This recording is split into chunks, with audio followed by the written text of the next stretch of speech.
د بردامیا بانگشه هلبجارتن پیشوقت پرلمان عراق لسنور قضامدی لانگر و کادر نیکتی نشتیمان کردستان سوزا خود و پاد کن که به همیشیان کار بکن جبو سرخستنا لیست اف پیمانیا کردستان. و بربجرن اول لیست لاورا به شو و روش کار دکن دا که زورترین دنگا به دست بینن بو بربجرن لیست اف پیمانیا کردستان. همی هزوشیانت خوب پشتوانیا و هف پیمانیت کن هف پیمانیا کردستانه داخوازا مجوه لیسته او دم چنا بغداجی هر حسات هوا بانگش دوکی نکداد ای گرتی بن والله اولی پتویار سرما پشتوانی لیست ها پایمان بکن و شما تیتن دم دنگا بو لیسته کم بکن درجه کا کرسی کت باش دست خوب بینن دال بغدا مافهمه پرس لسنور قضامدی هیاما چندین سالانه هاتیا پشگو هاوتن جهمی آلیا که و لورا لنگرین نیکتی اجتماعی کردستان دیار دیکن اگر زورترین بربجرین لیست اف پیمانی کردستان بین هلبجارتم و پارلمان عراقی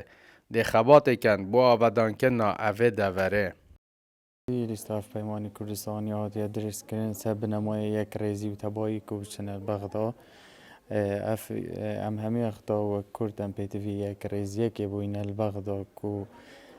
بشن برگریش مافین کردستان اتراو بکن مینا ماده 140 پیش الکاریت اوه کرن جلای ترکیه و امان اوه همی تابعی دستوری ندوید دستور و پیش الکاریه نهلید پیتوی اندام لاینگرین اکادیشمان کردستان خواست قبل سنور قضامدیه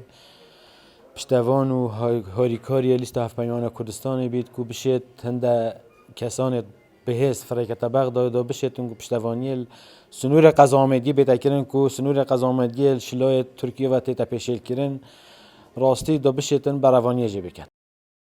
جماعره که اگجار زور چاواره دیکن که لروژا ده سرکفتن آمازان بو لیست اف پیمانیا کردستان راب گهینن. لورانها به همیشیان کارد کن جبو سرخستنا لیست هف پیمانیا کردستانه. اسام عبدالرحمن با دینان آمیدیه